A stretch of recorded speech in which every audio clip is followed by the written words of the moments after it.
It's been a phenomenal ride. It's been a tough ride. It's been challenging.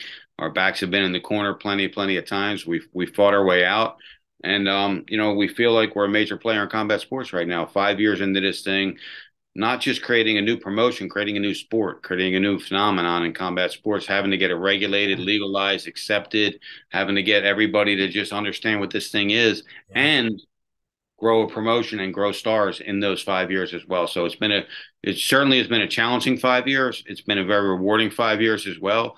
Because I think at 5 years into this, I don't think 5 years of any sport or any promotion ever has been able to enjoy the success that we've had over the first 5 years. Yeah, you've made incredible progress. I don't think MMA, its first 5 years, had seen this sort of progress.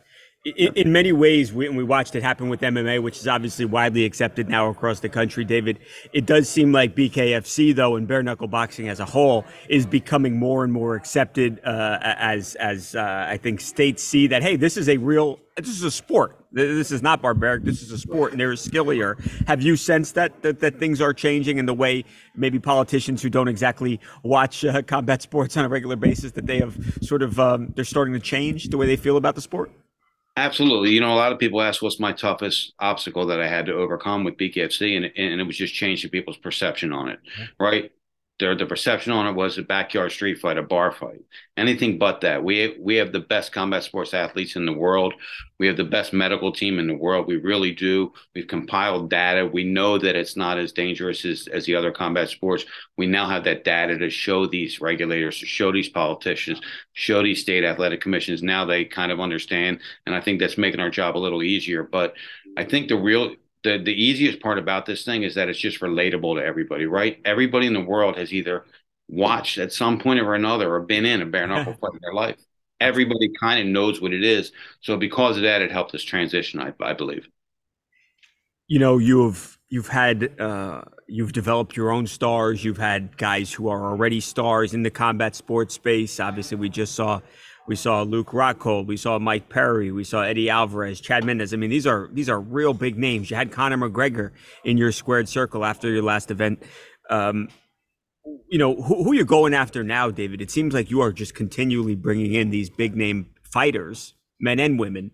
Who are you going after, or who's sort of on the wish list right now? I mean, we got a lot of guys really. We're going to announce a real special card here for early fall shortly. Our first priority was to re-sign Mike Perry, which we're almost done with doing that. Hopefully that pans out. We Nice. have some other big names that we're trying to get, some legends in mixed martial arts. But the big thing, the new thing that we're really trying to do is get a lot of these boxers to cross over, because I think everybody wants to know who can win, a boxer or an MMA fighter, not in boxing or not in MMA, but in a true middle ground. And this is the true middle ground that you can, get the best of both worlds. And I think a lot of these boxers are on their way over. I think a lot of all these athletes are on their way over. We're treating them good, we're paying them good. They're getting the notoriety that they always wanted, and now people are taking us seriously. Yeah, everyone I've talked to, it seems like they've been very happy with, like you said, the pay, which we know is obviously very important, and everything else that has to do with your promotion. It seems like everybody's really been happy. Is there a wish list? I mean, is there a boxer or two out there who said, above all, I wish I could have that guy? I know Tyson Fury, someone you've spoken about in the past. Who are the two or three boxers that you would love to have fight in a BKFC fight? I mean, it would be great to see like a Canelo fight an MMA legend in there, in the square circle. That would truly be unbelievable. Tyson Fury, of course, man, that would be awesome to see him fight one of these, big MMA heavyweights and come over and cross over. I mean, Tyson Fury and John Jones are going at it. How awesome would that be to see them in a bare knuckle fight? That would be pretty cool, man. But there's a lot of guys out there, but those are probably two of the guys that I would love to see over here. I mean, you got Ryan Garcia, right? I mean, he didn't have as much success with Tank Davis, but maybe he would over here. And Tank Davis to come over here and fight like a Uriah Faber or somebody like that would just be tremendous.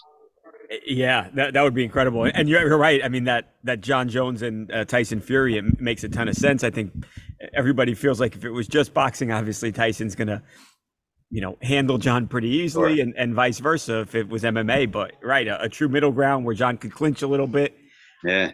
Man, that sounds I great. mean, they're so intriguing, right? If you get the crossover bout in a crossover sport, like, look, John Jones fights Tyson Fury in MMA, everybody knows it's probably Right, going to happen, right? And the same thing goes for boxing. right. But now you get them in the middle where they can clinch, where they can grab, where they can punch with a bare knuckle. It's a whole different world.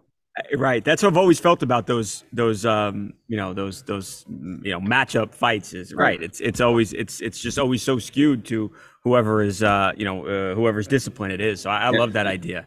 Yeah. Um, Anything else? What's the future look like? You're 5 years in now. What's the 5 year plan going forward here for BKFC? We're in talk with two major networks right now, so I think we're going to get a network deal, and I think that's going to really blow us up. We have a major Hollywood production firm that just got done filming a sizzle reel for us, and they're shopping it right now. We already have 4 or 5 buyers on it, so we're going to have a reality show end of 23, beginning of 24, and a major TV deal. So I think, the next 2 to 3 years just puts us in a really, really great position in combat sports. I really certainly think in 3 to 4 years from now, we're in the number 2 spot in all of combat sports. And I really, really mean that because I think people are really digging this. They like it. Like I said, everybody can relate to this. Men, women, children, it doesn't matter. They like it. And we're giving them something they like. We're giving them something competitive. We're giving them something really exciting, which is important today because everybody has ADD, right? Like everybody is on their phone, on their doing this. So But if we true. can give them something fast-paced environment, they're going to get hooked to it. And I think that they're getting hooked to this. So I think in the next 2 to 3 years, we're going to make an even bigger splash and become a major, major player in combat sports.